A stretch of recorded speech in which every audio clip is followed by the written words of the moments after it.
بسم اللہ الرحمن الرحیم وبہ نستعین اما بعد اعوذ باللہ من الشیطان الرجیم بسم اللہ الرحمن الرحیم انا نحن نزلنا الذکر وانا له لحافظون صدق اللہ العظیم۔ 14ویں پارے میں سورہ حجر میں 9ویں نمبر کی آیت کریمہ ہے۔ 14ویں پارے کے پہلے ہی صفحے میں یہ آیت کریمہ ہے۔ اللہ تبارک و تعالی نے دو اہم باتیں اس آیت کریمہ میں بیان فرمائی۔ پہلی بات یہ ارشاد فرمائی انا نحن نزلنا الذکر، بہت ہی زیادہ تاکیدی انداز میں اور بہت ہی زیادہ تاکید والے جملوں میں اللہ پاک نے بیان فرمایا انا نحن نزلنا الذکر، کہ اس میں کوئی شک نہیں ہے کہ یہ قرآن ہم ہی نے اتارا ہے۔ اس بات کو بیان کرنے کے لیے کہ یہ قرآن ہم نے اتارا، تین جملے ایک جیسے استعمال فرمائے۔ پہلا انا، اس کا مطلب ہوتا ہے ہم نے، نحنو اس کا مطلب بھی ہوتا ہے ہم نے، نزلنا اس کا مطلب بھی ہوتا ہے ہم نے اتارا۔ اب غور کیجئے کتنی تاکید والے جملے، تین جملے اللہ نے ارشاد فرمائے۔ مفسر قرآن حضرت مولانا عبد الماجد صاحب دریابادی رحمۃ اللہ علیہ نے لکھا ہے کہ یہ عربی زبان کے ایسے جملے ہیں کہ اردو زبان میں اس کا ترجمہ کرنا بڑا مشکل ہے۔ تین مرتبہ ایک ہی بات ہے، اس کا ترجمہ اردو زبان میں آسانی سے نہیں کیا جا سکتا۔ وہ فرماتے ہیں کہ اس کا اردو میں ترجمہ یوں ہوگا، انہوں نے بڑے البیلے انداز میں اس کا ترجمہ یوں فرمایا انا نحن نزلنا الذکر۔ آسان جملوں میں ہم اس کا ترجمہ یوں کر کے گزر جائیں گے کہ ہم نے ہی اس قرآن کو نازل کیا، تھوڑا سا تاکید والا ہم ہی نے۔ لیکن مفتی حضرت مولانا عبد الماجد صاحب دریابادی رحمۃ اللہ علیہ نے اس کا ترجمہ یوں فرمایا کہ ہم نے، ہاں ہم ہی نے اس کو نازل کیا۔ یہ انہوں نے ترجمہ فرمایا، یہ نہیں کہ ہم ہی نے، بلکہ ہم نے، ہاں ہم ہی نے اس قرآن کو نازل کیا۔ تو اللہ پاک نے بڑے تاکیدی جملے میں یہ بات ارشاد فرمائی تاکہ ہر طرح کے شکوک و شبہات دل و دماغ سے ختم ہو جائے کہ یہ قرآن نہ محمد عربی صلی اللہ علیہ وسلم کا خود بنایا ہوا ہے، نہ نعوذ باللہ آپ علیہ الصلوۃ والسلام نے کسی اور سے سیکھ کر بتا دیا ہے، نہ نعوذ باللہ آپ نے کسی اور سے کسی پرانی اور اگلی کتابوں سے معلوم کر کے ان سے پڑھ کے لوگوں کے سامنے پیش کیا ہے۔ نہ یہ کہانت ہے، نہ جنون والی باتیں ہیں، نہ شاعری ہے، نہ ساحری ہے، نہ جادوگری ہے، بلکہ یہ محض اللہ کا کلام ہے اور اللہ ہی نے نازل فرمایا ہے۔ اس میں ذرہ برابر کوئی شک اور شبہ کی گنجائش نہیں ہے۔ قرآن کریم کے علاوہ اور جو کتابیں ہیں وہ بھی اللہ ہی نے نازل فرمائیں، جیسے تورات ہے، انجیل ہے، زبور ہے اور دیگر آسمانی صحیفے ہیں، وہ بھی اللہ ہی نے نازل کیے ہیں، وہ بھی پیغمبروں کو اللہ ہی نے دیے ہیں۔ اس کا بھی ذکر قرآن میں ہے انا انزلنا التوراۃ فیہا ھدی ونور، اور سورہ آل عمران میں فرمایا کہ وانزل التوراۃ والانجیل، اور سبح اسم ربک الاعلی میں آپ سنتے ہیں صحف ابراہیم و موسیٰ۔ یہ ساری چیزیں اللہ ہی نے نازل فرمائی ہے، قرآن بھی اللہ ہی نے نازل فرمایا۔ تو اس چیز میں تو ساری کتابیں آسمانی کامن ہے کہ ہم نے اتارا، قرآن بھی اللہ ہی نے اتارا اور آسمانی کتابیں بھی اللہ ہی نے اتاری۔ لیکن اگلا جو جملہ ہے وہ اسپیشلی قرآن کے بارے میں ہے، وہ کسی اور آسمانی کتاب یا صحیفے کے بارے میں نہیں ہے، وہ صرف قرآن کے بارے میں ہے۔ اور دوسری بات یہ ہے وَإِنَّا لَهُ لَحَافِظُونَ، کہ ہم ہی اس کی حفاظت کرنے والے ہیں اس قرآن کے۔ اچھا، قرآن کو یہاں ذکر فرمایا اِنَّا نَحْنُ نَزَّلْنَا الذِّكْرَ، ذکر کا آسان سا مفہوم ہے یاد دہانی کرانے والی چیز، ریمائنڈر۔ مطلب یہ ہے، اس کا مفہوم یہ نکلا کہ ہر انسان کے دل دماغ میں اللہ کی معرفت کا علم ہوتا ہے، اور جو حدیث مبارک آپ سنتے ہیں کل مولود یولد علی الفطرہ، کہ ہر انسان فطرت، ہر بچہ فطرت اسلام ہی پر پیدا ہوتا ہے۔ تو ایک طبعی فطرت اللہ نے اس کو عطا فرما رکھی ہے، ایک فطری طور سے اللہ کی معرفت کا علم ہر انسان کو اللہ نے دیا ہی ہوتا ہے، لیکن ہوتا یہ ہے کہ زمانے کے گزرنے کے ساتھ اور دنیاوی مشغلوں میں رہ کر اور دنیاوی کاروبار اور دوڑ دھوپ میں وہ اللہ کی طرف سے فطری علم، اللہ کی معرفت کا جو ملا ہوا ہوتا ہے، اس پر ایک گویا کہ پردہ چھا جاتا ہے، ایک ذہول سا چھا جاتا ہے، اور وہ گویا کہ دماغ کے کسی گوشے اور کونے میں چھپ کر رہ جاتا ہے۔ اب یہ اللہ کی طرف سے یاد دہانی کرانے کے لیے قرآن کی آیتیں نازل فرمائی گئی، یہ گویا کہ ان اللہ کی معرفت والے علوم کو یاد دہانی کرانے کے لیے، اس کو دوبارہ تازہ کرنے کے لیے، جو اس کے دل و دماغ میں چھپا ہوا ہے، اس کے دل دماغ کے گوشے میں کہیں چھپا ہوا ہے، اس کو دوبارہ تازہ کرنے کے لیے گویا کہ اللہ تبارک و تعالی نے یہ بطور یاد دہانی، بطور ریمائنڈر یہ قرآن نازل فرمایا، جس کو ذکر سے تعبیر فرمایا کہ یہ تو یاد دہانی کرانے والی چیز ہے۔ اور ایک مطلب ہے نصیحت کا، تو ظاہر ہے یہ پورا نصیحتوں سے بھرا ہوا ہے، ایک ایک آیت کریمہ سے، ایک ایک حرف سے، بلکہ ایک ایک لفظ اور حرف سے اگر آدمی نصیحت حاصل کرنا چاہے تو وہ کر سکتا ہے۔ تو اللہ پاک فرماتے ہیں کہ اس کو ہم نے ہی نازل فرمایا ہے اور اس کی حفاظت بھی ہم ہی کریں گے۔ یہ جو دوسری بات ہے یہ قرآن کے ساتھ خاص ہے۔ اس سے پہلے کی جتنی بھی کتابیں تھیں، تورات، زبور، انجیل اور دیگر صحیفے، وہ وقتی طور کے لیے اور اس زمانے کے لیے، اس زمانے کے لوگوں کے لیے اور خاص قوم کے لیے اللہ نے نازل کیے تھے۔ تو ظاہر اس کی ہدایت وقتی طور سے تھی اور مخصوص زمانے کے لیے اور مخصوص قوموں کے لیے تھی۔ جب وہ زمانہ گزر گیا، جب ان قوموں کا دور ختم ہو گیا، تو اس کی وہ ختم ہو گئی کتابیں، اور اسی لیے اللہ تبارک و تعالی نے اس کی حفاظت کی ذمہ داری نہیں لی، بلکہ اس کے بارے میں یہ فرما دیا بِمَسْتُحْفِظُوا مِن کتاب اللہ، اس کے ماننے والوں کے لیے تورات یہودیوں کے اوپر اور انجیل عیسائیوں پر اس کی ذمہ داری ڈال دی گئی، بِمَسْتُحْفِظُوا مِن کتاب، کہ وہ اس کی حفاظت کریں گے۔ اب جب تک انہوں نے حفاظت کی وہ باقی رہی، اور جیسے جیسے زمانہ گزرتا گیا وہ تمام آسمانی کتابیں جو حقیقت میں اللہ ہی کی طرف سے نازل کی گئی تھی، لیکن چونکہ اللہ کی طرف سے حفاظت کا وعدہ نہیں تھا تو وہ باقی نہیں بچی، اور آج کے زمانے میں کوئی بھی آسمانی کتاب اپنی اصلی شکل میں باقی نہیں ہے۔ آج بھی بائبل ہے جو انجیل جس کو کہا جاتا ہے اس کی شکل میں ہے، تورات بھی آپ کو کہیں مل جائے گی، بلکہ بہت سارے پرانے اور بڑے بڑے کتب خانوں میں، میوزیم میں آپ کو اس کے نسخے ملیں گے، اور دیگر بھی کتابیں آپ کو ملے گی کہ جس کے بارے میں یہ کہنے والے کہتے ہیں کہ یہ ممکن ہے اپنے زمانے کی آسمانی کتاب ہو، لیکن اس کے بارے میں یہ دعویٰ قطعاً نہیں کیا جا سکتا کہ یہ اصلی شکل میں باقی ہے، کوئی نہیں باقی بچی، بلکہ ہر آنے والا نسخہ، ہر نیا ایڈیشن، اس میں کوئی نہ کوئی آپ کو اضافہ اور کوئی نہ کوئی چینجنگ نظر آئے گا۔ جبکہ قرآن کریم کے بارے میں اللہ کا یہ دعویٰ ہے کہ ہم خود اس کی حفاظت کریں گے۔ تو آپ دیکھ لیجئے اللہ کے نبی صلی اللہ علیہ وسلم کے زمانے میں جب آپ نے نبوت کا اعلان فرمایا، تب سے قرآن کریم کے نازل ہونے کی شروعات ہوئی، اور آپ کے دنیا سے پردہ فرمانے کے کچھ وقت پہلے تک یہ سلسلہ جاری رہا۔ مکمل 23 سال کے عرصے میں یہ قرآن نازل ہوا، اور اس کے بعد سے لے کر آج تک 1443 سال گزر چکے ہیں قرآن کے مکمل ہونے کو، اور اس میں 23 اور جوڑ لیجئے قرآن کے نازل ہونے کی شروعات کو۔ اتنا لمبا عرصہ گزر چکا، آج تک اس پورے قرآن کریم میں ایک ذرہ برابر رد و بدل اور ہیر پھیر آپ نہیں دکھا سکتے۔ دنیا کے ہزاروں بڑے بڑے کتب خانے ہیں، پریس ہیں جہاں سے بڑی بڑی کتابیں اور بکس چھاپی جاتی ہے، لیکن کوئی کتب خانے میں آپ کو قرآن کے علاوہ کسی بھی کتاب کے بارے میں یہ نہیں دکھایا جا سکتا کہ یہ کتاب مسلسل 500 سالوں سے، مسلسل 1000 سالوں سے اسی طرح چھپتی آ رہی ہے، جس میں کوئی چینجنگ نہیں ہوا۔ بولو ممکن ہے؟ دنیا کا کوئی کتب خانہ ایسی کوئی کتاب نہیں دکھا سکتا۔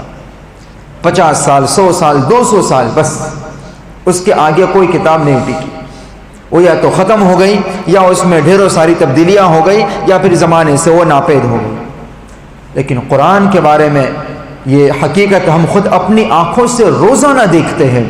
یہ جو ہم قرآن پڑھتے ہیں الحمدللہ رب العالمین، الف لام میم ذالک الکتاب لا ریب فیہ، اور قل اعوذ برب الناس ملک الناس، یہ جو الحمد سے لے کر والناس تک جو کچھ ہم پڑھتے ہیں، آپ یقین مانیں کہ یہ وہی جملے ہم پڑھتے ہیں جو آج سے 1450 سال پہلے ہمارے آقا پر نازل ہوا تھا. اس میں ذرہ برابر فرق نہیں ہوا. لوگ اس کی حقانیت کو دیکھ کر مسلمان ہو گئے. امام قرطبی رحمۃ اللہ علیہ نے تفسیر قرطبی میں ایک واقعہ لکھا ہے کہ مامون رشید کے دربار میں، وہ پہلے زمانے کے بادشاہ بھی علم دوست ہوا کرتے تھے، ان کے زمانے میں بحث و مباحثہ ہوا کرتا تھا، آپس میں علمی مذاکرے اور چرچے ہوا کرتے تھے، اور ہر کسی کو، ہر علم رکھنے والے کو اس میں آنے کی اجازت ہوتی تھی. چنانچہ ایک مرتبہ ایک بندہ اس مذاکرے کے دوران میں حاضر ہوا. مامون رشید نے تاڑ لیا کہ یہ اسرائیلی نظر آتا ہے، یہ یہودی بندہ ہے، مسلمان نہیں ہو سکتا. چنانچہ مجلس ختم ہوئی اور اسے بلایا اور کہا کہ تم یہودی ہو؟ کہا کہ ہاں میں یہودی ہوں. مامون رشید نے دعوت پیش کی کہ تم مسلمان کیوں نہیں ہو جاتے؟ اگر تم اسلام قبول کر لو تو ہم تمہارے ساتھ یہ رعایت کریں گے، تمہیں یہ سلوک کریں گے، تمہیں یہ دیں گے، اس طرح تمہیں نوازیں گے. چونکہ وہ بھی بڑا عالم تھا یہودیوں کا. مامون رشید نے اس کے سامنے پیشکش کی، لیکن اس نے منع کر دیا. کہا کہ ہم اپنے آباء و اجداد کے، اپنے باپ دادا کے دین کو نہیں چھوڑ سکتے. مامون نے فورس نہیں کیا، کہا ٹھیک ہے آپ کی مرضی ہے، اسلام میں زبردستی تو ہے نہیں، اور اسلام نے، مسلمانوں نے کبھی بھی زبردستی لوگوں کو کلمہ تو پڑھوایا ہی نہیں ہے، یہ تو بالکل حقیقت ہے. تو مامون رشید نے کہا ٹھیک ہے پھر آپ کی مرضی. وہ چلا گیا. اب 1 سال کے بعد دوبارہ وہ بندہ اسی مجلس میں مذاکرے میں حاضر ہوا. مامون رشید نے اسے پہچان لیا اور کہا کہ تم وہی شخص تو نہیں ہو جو 1 سال پہلے آئے تھے؟ کہا ہاں میں وہی ہوں. اور اب کی بار اس نے بالکل الگ انداز میں گفتگو کی تھی، پوری اسلامی اور مسلمانوں کے حق میں اور اسلام کے حقائق پر مبنی اس نے ساری گفتگو کی، اور ایسی گفتگو کی کہ یہ محسوس ہو کہ یہ کوئی مسلمانوں کا بہت بڑا عالم ہے اور اسلامی علوم کا بہت بڑا ماہر ہے. مامون رشید نے پھر بلایا اور کہا کہ بھائی اب کا حال تو کچھ الگ ہی نظر آیا، کیا بات ہے؟ اس نے کہا کہ میں دراصل مسلمان ہو گیا. کہا تعجب، جب ہم نے دعوت پیش کی اور آپ کو پیشکش بھی کی تھی، آفر بھی دی تھی، تب آپ نے انکار کر دیا، لیکن اب از خود مسلمان ہو کر آ گئے، وجہ کیا ہے؟ اس نے کہا کہ میں دراصل یہاں سے جانے کے بعد میں الگ الگ مذاہب کا میں نے مطالعہ کیا، اور میں نے ریسرچ کی، میں نے دیکھا، سوچا کہ ذرا الگ الگ مذاہب کے بارے میں پڑھنا چاہیے. چنانچہ میں نے یہ کیا. یہ واقعہ امام قرطبی رحمۃ اللہ علیہ نے لکھا ہے، اور معارف القرآن میں حضرت مفتی محمد شفیع صاحب رحمۃ اللہ علیہ نے بھی لکھا ہے، اور سند کے ساتھ امام قرطبی نے اسے لکھا ہے. یہودی عالم کہنے لگا کہ میں نے یہ الگ الگ ریسرچ کا انداز اختیار کیا کہ تورات میں نے پہلے لی، اور میں بہت اچھا خوش خط ہوں، یعنی خطاط تھا، وہ بہت اچھے رائٹنگ میں وہ لکھا کرتا تھا. پہلے زمانے میں آج کی طرح پریس نہیں ہوا کرتے تھے، ہاتھوں سے کتابیں لکھ کر اسے فروخت کیا کرتے تھے. وہ کہنے لگا کہ میں بہت اچھے انداز میں بہت اچھا رائٹر ہوں، بہت اچھے انداز میں لکھ لیتا ہوں. تو میں نے یہ کیا کہ میں نے تورات کا ایک نسخہ لیا اور اسے اپنے ہاتھوں سے بہت اچھے انداز میں لکھا، لیکن ذرا سا اس میں نے چینجز کر دیا، رد و بدل کر دی، اور میں نے یہودیوں کے بازار میں جا کر اسے فروخت کر دیا. لوگوں نے ہاتھوں ہاتھ لیا اور بڑے خوش ہوئے اور اچھے داموں سے مجھے فروخت کر لیا میرے پاس سے. میں بڑا خوش ہوا اور میں سمجھ گیا کہ یہ تو بھائی اس میں تو کچھ گڑبڑ ہے. اب میں نے انجیل کا ایک نسخہ لیا، بائبل، اور اسے بھی اپنے ہاتھوں سے بڑے اچھے انداز میں لکھا، اور اس میں بھی کچھ میں نے چینجز کر دیے، رد و بدل کر دیا، اور عیسائیوں کے بازار میں جا کر اسے بیچ دیا. انہوں نے بھی ہاتھوں ہاتھ لیا، خوشی خوشی اسے قبول کر لیا، کوئی شور نہیں اٹھا، کوئی آواز نہیں اٹھی. اب میں نے قرآن کریم کو لیا اور اسے بھی اپنے ہاتھوں سے لکھا. پہلے زمانے میں قرآن بھی ہاتھوں سے لکھے جاتے تھے. ہمارے دارالعلوم بڑودہ میں آپ دیکھیں کہ ہاتھوں سے لکھا ہوا قرآن ابھی بھی ہے، پہلے جو جامع مسجد میں ہوا کرتا تھا. تو ہاتھ سے میں نے، اس نے کہا کہ قرآن کریم کو لکھا اور اس میں نے کچھ چینجز کر دی، اور اب مسلمانوں کے بازار میں گیا، مسلمانوں نے اسے دیکھا، چیک کیا، تو محسوس یہ ہوا کہ اس میں کچھ تبدیلی کر دی گئی ہے. فوراً مسلمانوں نے اسے ٹھکرا دیا اور واپس کر دیا اور بین لگا دیا کہ یہ اس طرح کے ہاتھ سے لکھے ہوئے اور اس بندے کے لکھے ہوئے قرآن کریم اس میں تبدیلی کی گئی ہے، کوئی مسلمان اسے نہ خریدے، اسے نہ پڑھے. فوراً پتہ چل گیا. میں سمجھ گیا کہ یہ بالکل حق مذہب ہے اور یہ کتاب ہے جو بالکل سچی آسمانی کتاب ہے، جس میں ذرہ برابر تبدیلی ناممکن ہے۔ اللہ کی طرف سے اس کی حفاظت کا وعدہ ہوا ہے، فیصلہ ہوا ہے، اور میں یہ معجزہ دیکھ کر مسلمان بن گیا۔ آج بھی آپ دیکھیں، آپ اس طرح کے واٹس ایپ پہ آپ نیوز پڑھتے ہوں گے، بہت ساری اپلیکیشن کے بارے میں اس کی تصویر کے ساتھ یہ بات شائع کی جاتی ہے کہ یہ فلاں گروپ کی طرف سے ہے، یا قادیانیوں کی طرف سے، یا شیعوں کی طرف سے ہے۔ اس قرآن کریم کے اپلیکیشن کو ڈاؤن لوڈ نہ کیا جائے، اس کو نہ پڑھا جائے، اس میں کچھ چینجز ہے، پتہ چل جاتا ہے۔ بڑے مجمع میں بڑے سے بڑے عالم دین ہو، بڑے سے بڑے قاری ہو، بڑے سے بڑے شیخ صاحب بیٹھے ہو، اگر وہ قرآن کریم کو کچھ آگے پیچھے کر دیں گے، جان بوجھ کر نہیں، کچھ غلطی اگر ہو جائے تو چھوٹے سے چھوٹا بچہ بھی جو حافظ قرآن ہوگا وہ بتا دے گا کہ شیخ صاحب کی یہاں غلطی ہو گئی۔ اور یہ کہا جاتا ہے اور یہ حقیقت ہے کہ نعوذ باللہ ثم نعوذ باللہ، اللہ نہ کرے اور انشاءاللہ کبھی نہیں ہوگا، لیکن بالفرض مان لو اگر ساری دنیا کے قرآن دشمنوں کی طرف سے مٹا دیے جائے، تب بھی ہمیں ذرہ برابر اس لحاظ سے فکر نہیں ہے کہ قرآن ہمارے پاس صرف ورقوں میں اور کاغذوں میں محفوظ نہیں ہے، بلکہ حفاظ کرام کے سینوں میں یہ قرآن محفوظ ہے۔ چاہے ساری دنیا کے قرآنی نسخوں کو مٹا دیا جائے، مٹانے کی دشمنوں کی طرف سے کوششیں کر لی جائے، دنیا کے چپے چپے میں اور کونے کونے میں ایسے حفاظ قرآن مل جائیں گے کہ جو اپنی یادداشت سے پورا قرآن ہو بہو جیسا نازل ہوا تھا ویسا لکھوا دیں گے۔ یہ اللہ کی طرف سے جو وعدہ کیا تھا اس کی حفاظت کا ذریعہ اللہ نے گویا کہ حفاظ کے سینوں کو بنا دیا۔ اور اللہ نے جو قرآن کی حفاظت کا وعدہ فرمایا، علماء فرماتے ہیں کہ صرف قرآن کے الفاظ ہی کی حفاظت کا وعدہ نہیں ہے، بلکہ قرآن کے جو معانی ہیں، جو تفسیریں ہیں، اس کی حفاظت کا بھی اس ضمن میں وعدہ ہو گیا۔ حفاظ کرام کے ذریعے سے قرآن کے الفاظ کی حفاظت فرما دی گئی، قراء کے ذریعے سے، قاریوں کے ذریعے سے قرآن کی ادائیگی کا جو لب و لہجہ تھا، جو طریقہ تھا، جو طرز تھا، اس کی حفاظت فرما لی، اور محدثین اور مفسرین اور فقہاء کے ذریعے سے اللہ نے قرآن کے معانی اور قرآن کے مطالب اور قرآن کے تفسیروں کی حفاظت کا گویا کہ ذریعہ بنا دیا۔ تو بہرحال یہ عظیم الشان کتاب، اس پر آپ غور کیجئے کہ یہ وہ قرآن ہمارے ہاتھوں میں ہے جو 1450 سال پہلے اللہ کی طرف سے آسمانوں سے ہمارے آقا پر نازل ہوا تھا، اور اس زمانے میں جو نازل ہوا تھا ہو بہو وہی قرآن، وہی انداز میں، وہی الفاظ میں، ذرہ برابر کسی ایک حرف کی بھی کمی بیشی کے بغیر، کسی ایک زبر زیر پیش کے نقطے کے آگے پیچھے ہوئے بغیر ہمارے ہاتھوں میں موجود ہے۔ اتنی عظیم شان کتاب اور ایسی عظیم نعمت ہمیں دی گئی ہے، اس کی قدردانی ہمیں کرنی چاہیے۔ اگر ہم نے اس کی قدردانی یہ ہے کہ اس کلام پر مکمل ایمان ہو، ذرہ برابر اس میں شک نہ ہو، یہ قرآن قیامت تک کے لیے، آج کل جو لوگ یہ کہتے ہیں نا کہ زمانہ بدل گیا ہے، اب اسلام کے نعوذ باللہ احکام پرانے ہو گئے، پرانے زمانے کے احکام اس میں تبدیلی ہونی چاہیے، نعوذ باللہ۔ قرآن کے بارے میں یہ کہا گیا کہ اس کی حفاظت کا اللہ نے ذمہ لیا ہے، قیامت تک یہ قرآن باقی رہے گا، قیامت تک یہ قرآن کے الفاظ بھی باقی رہیں گے، اور قرآن کے یہ احکام بھی قیامت تک باقی رہیں گے، اور ایسے ہیں کہ اس میں ذرہ برابر تبدیلی کی نہ گنجائش ہے نہ ضرورت ہے۔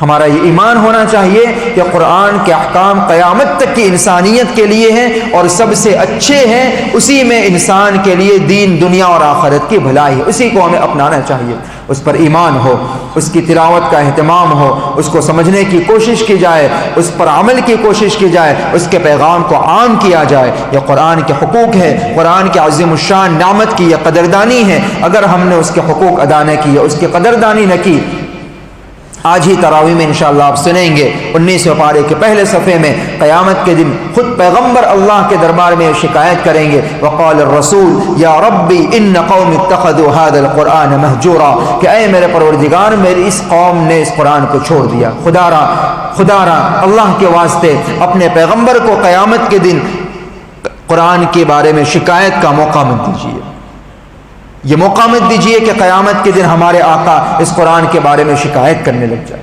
اس لیے اس قرآن کو ہاتھوں ہاتھ لینا چاہیے، اس قرآن کی قدردانی کرنی چاہیے، اس قرآن سے والہانہ شرف اور محبت ہونا چاہیے، اور اس قرآن کو ہمارا زندگی کا ایک اہم حصہ اور زندگی کا معمول اور زندگی کا سب سے بڑا آئیڈل اور نمونہ بنانا چاہیے کہ اسی قرآن کی رہبری میں، اسی قرآن کی ہدایت اور تعلیمات اور احکامات کی رہبری میں ہم زندگی گزارے اور ایک ایک قدم اس کے ہدایت کے مطابق اٹھائے۔ اللہ تعالی ہم تمام کو اس پر عمل کرنے کی توفیق عطا فرمائے، اس عظیم الشان نعمت کی صحیح معنوں میں قدردانی کرنے والا بنائے، اور اس کی ناقدری کرنے سے اللہ تعالی ہماری بھی اور ہماری آنے والی قیامت تک کے نسلوں کی حفاظت فرمائے۔ آمین۔ وآخر دعوانا ان الحمد للہ رب العالمین۔ سبحانک اللہم و بحمدک۔